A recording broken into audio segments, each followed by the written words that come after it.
ناظرین، 14 مئی سن 2000 اور دوپہر 2:30 کا عمل تھا۔ فاخرہ یونس نپیر روڈ کراچی میں واقع اپنی ماں کے گھر بے خبر سو رہی تھی۔ تب اچانک ہی اس کا شوہر بلال کھر اونچی آواز میں فاخرہ فاخرہ اٹھو کہتا ہوا داخل ہوتا ہے۔ پہلے وہ فاخرہ کے سر کے بالوں کو پیچھے سے پکڑ کر اس کا منہ کھولنے کی کوشش کرتا ہے، جیسے وہ زبردستی کچھ پلانا چاہ رہا ہو، لیکن اس کے بعد وہ اسی تیزاب کو اس کے منہ اور باقی جسم پر پھینکتا ہوا فرار ہو جاتا ہے۔ پہلے تو فاخرہ بلال کے پیچھے بھاگتی ہے، لیکن پھر تیزاب کی جلن سے بے حال فاخرہ کی نظر اپنے کپڑوں پر پڑتی ہے جو اس کے جسم کے گوشت کے ساتھ پگھل رہے تھے۔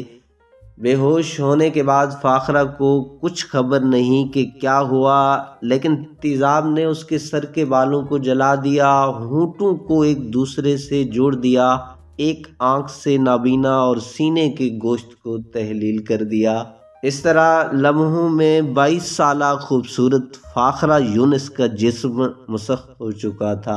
وہ 6 ماہ کوما میں رہی اور 1 سال بعد بھی ٹھیک سے سانس نہیں لے سکتی تھی۔ اس کا شوہر مفرور تھا، گو اس کے خلاف فاخرہ کی بہن کی ساس شہدہ ملک نے FIR درج کروائی تھی، لیکن یہ گرفتاری واقعہ کے 2 سال بعد 31 اکتوبر 2002 کو مظفر گڑھ میں پیش آئی، جو عارضی ثابت ہوئی۔ بلال نے جتنی دیر شادی رکھی، تیزاب پھینکنے سے زیادہ اسے اذیت میں مبتلا رکھا تھا۔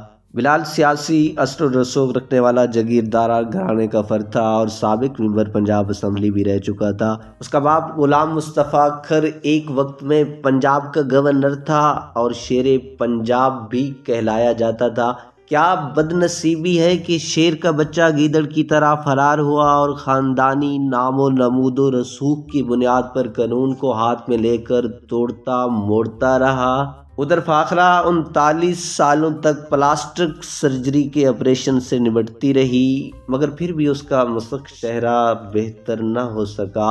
اس کا کہنا تھا کہ میں اب انسان نہیں لگتی، میرا چہرہ میری قید بن چکا ہے۔ وہ 10 سال تک روم میں پناہ گزین تھی، جہاں وہ مستقل پلاسٹک سرجری سے گزر رہی تھی۔ تنہائی، ڈپریشن، مایوسی اور غربت کے ہاتھوں مجبور ہو کر ایک دن اس نے اپنے فلائٹ کی 6ٹی منزل سے کود کر موت کو گلے لگا لیا اور زندگی کی قید سے ہمیشہ کے لیے آزاد ہو گئی، شاید اس امید پر کہ جان کی یہ قربانی قانون کا چہرہ مسخ کرنے والوں کو گرفتار کر کے سزا دینے میں کامیاب ہو سکے۔